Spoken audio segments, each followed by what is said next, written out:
All right. Good morning, everyone. Thank you for spending some time with us here at the end of May to go through the recent changes in employment law. For those of you who I haven't met, my name is Julie Reddig, and I am an employment labor attorney here at Lerch, Brewer, and I am pleased to have my colleague Jessica Summers with me today.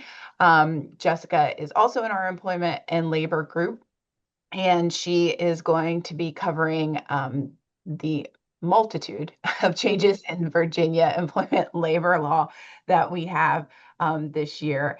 And in addition to that, we're going to talk about just a few changes that we have in Maryland. And then I'm going to talk a bit after we cover the Virginia aspect. I'm going to cover a number of things that we've seen happening at the EEOC, and particularly with the DEI or anti-DEI efforts for government contractors. And then just a few additional things if we have time at the end. So feel free, as always, to use the chat function to ask any questions that you have. And we will try to cover those section by section and also leave some time at the end. And with that, I will kick things off with a brief update on changes that we saw from the Maryland General Assembly this year. So, as I mentioned, just a brief update on the few Maryland law changes that we have. Perhaps the most significant employment law to come from the General Assembly this year is the new ban on what is referred to as an employer's captive audience meeting. And what is that? A captive audience meeting is when an employer mandates workers attend a meeting in which the content is nothing to do with the employee's job, but instead provides management with an opportunity to give their opinion on various matters pertaining to religion or politics. And politics includes union membership. So the law specifically defines the content of these meetings that are banned, and that definition is quite broad. So as you can see from the slide, they've defined religious matters as matters relating to religious belief, affiliation, and practice, or the decision to join or support a religious organization or association. And they've defined political matters as matters relating to elections for political office, political parties, proposals to change legislation, regulations, or public policy, any decision to support a political party or a potential civic, community, fraternal, or labor organization. And really, that last one is the key to what's being the motivation for this ban. These meetings are very useful to management when they are in the midst of a union organizing campaign because it provides the employer with an opportunity to convey its anti-union message to, as it's referred to, a captive audience, right? So now in Maryland, effective October 1st, employers are prohibited from mandating these meetings, meaning that they cannot discipline or threaten to discipline an employee who declines to attend, participate, or listen in the employer's communication. There's also protection against refusing to hire an applicant who will not participate in such a meeting. The law does not prohibit these meetings if attendance is voluntary. So that will be the path forward for employers seeking to convey messages on these matters. In addition, the law is very clear. This does not address meetings that the employer is having for purposes of communicating compliance with the law, safety meetings, those sorts of things. Also, there is exemption for religious, political, and educational institutions. So if you are one of those, you want to make sure that you check to see if your organization is exempt.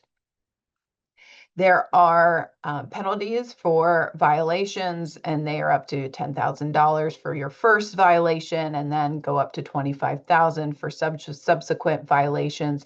And the Commission of Labor and Industry, which is the agency that would be adjudicating those complaints, can also order an employee be reinstated if they were fired for not attending the meeting, back pay and compensatory damages, as well as attorney's fees and costs associated with their claim. Also important to know, there is a notice requirement. So effective October 1st, employers are required to post a notice of these rights in the workplace and provide this information to new employees upon hire. And the Labor Department is set to provide sample notices and posters with this content. So moving forward, you want to make sure that you are amending policies and your onboarding materials to include this required notice. Monitor the Department of Labor's website and our website to make sure that you have that as soon as they are, the sample forms are issued. And then, of course, make sure you train managers and supervisors that they cannot have mandatory meetings if the content is on these topics: religious, political, anti-union matters. Maryland now is one of 12 states that have these captive audience bans, and they are in those states that you typically will expect to be very pro-employee. In many of the states in New England, New York, New Jersey, as well as those in the Midwest, Minnesota, and Illinois, and then the West Coast states. In 4 of these states, groups have sued to challenge these laws. So we will see if litigation occurs with the new Maryland law and keep you posted on that. The other thing to keep in mind for Maryland employers is that the Montgomery County, Maryland minimum wage law is set to be increased on July 1st. So Montgomery County law mandates an increase in minimum wages to reflect the region's inflation rate, which they determined for 2025 was a 2% increase. And so, as you can see on the slide, Montgomery County employers have to increase their minimum wage that they're providing to employees for hours worked beginning July 1st, based on their size or employee count, $18 per hour for the largest employers.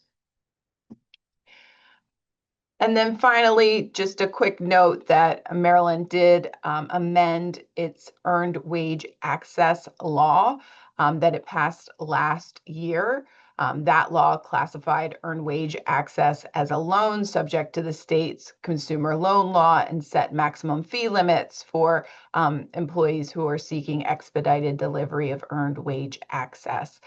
The law that they passed last year allowed these providers to accept tips from the employees that are requesting the early payment of wages.